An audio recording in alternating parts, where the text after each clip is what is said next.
December, not only a time for shopping and spending, it's a great time to think out of the box on how to save some money on your income taxes. Donating to charities and paying extra on retirement accounts, they're obvious moves, but there are some little-known strategies that could really help. Joining us is certified financial planner David Ray of financialplannerla.com. Good morning. Good morning. The holidays, we know, time for gift giving. You're doing a lot of shopping, but apparently gift giving can also give us a little boost with our taxes. How so? It can. We're year end, so it's really the time you want to think about what you can be doing to lower your tax bill because the year's about to end. But with gifting, a lot of people try and just gift money to their kids to pay for college or medical bills or pay off some debt.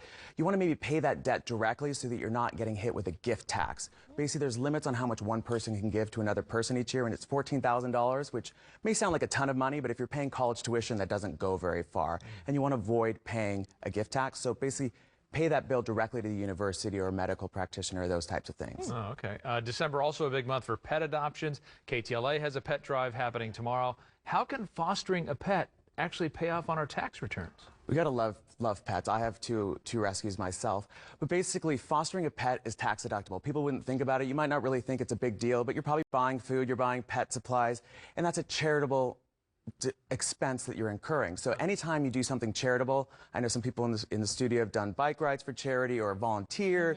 Any expenses you incur for those charity volunteering can be used as a tax deduction. And people really don't think about that. They don't really think, oh, I spent $100 on a fundraiser, or I walked or I drove my car to Pasadena Humane Society to adopt a pet or foster a pet. But with the pet thing, is that a one time, or can you, as you're buying Any food expenses, if you're fostering the pet rather than adopting. So if you're fostering a pet, as long as you're fostering that pet and any expenses you incur, if they have to go to the vet, you foster a sick dog, which can happen quite often, you can deduct those expenses. It's just something to think about. Yeah. Because people forget. Yeah, next, deductions for things that keep us healthy and fit, from vitamins to installing a swimming pool. So anything a medical practitioner tells you need to improve your health is potentially tax deductible. So the big story here is someone that was able to deduct a pool, which sounds amazing. Nice. But before you start digging, talk to your CPA and financial planner and make sure that you actually have the proper documentation. And there are some restrictions, obviously, on that. Otherwise, everyone would be trying to deduct their pool. And with a slide, like our video here. Slide, that would be nice. I do want that pool, and it would be much easier to do if it's tax deductible. But make sure you do have a legitimate medical issue. But you can do things like potentially massage and acupuncture. There's a lot of things, a wide range of things that could be helping your health overall that you can deduct that people probably don't think about, because they're probably just thinking, I went to the doctor, I have a bill, I have my prescriptions. But beyond that, there are other treatments and other things you've done. Okay, and you say there's a little-known strategy on the mortgage deduction. Yeah, so basically everyone knows that if you have a mortgage, you can deduct it. But if you're paying principal mortgage insurance, it's very common here in California to maybe not have the 20% down. I don't recommend not having the 20% down, but you're probably going to have to pay a thing called mortgage insurance. And if you're paying it, you probably know it. It's a few $1,000s a year depending on the price of your house.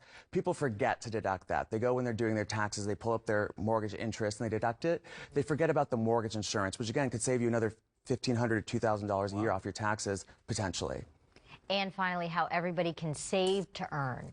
Yeah, this is another thing people forget. They're like, I don't make enough to save any money. Well, if you're making less than $62,000 as a married couple, potentially, you can get a tax credit on top of a tax deduction for putting money into retirement accounts. So you might actually even be able to do a Roth IRA where you don't normally get a tax deduction, but still get a tax credit for putting money in.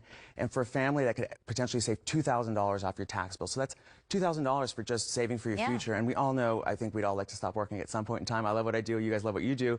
But it'd still be nice to have the option and to be financially independent and not have to work. Yeah, that's huge. All right.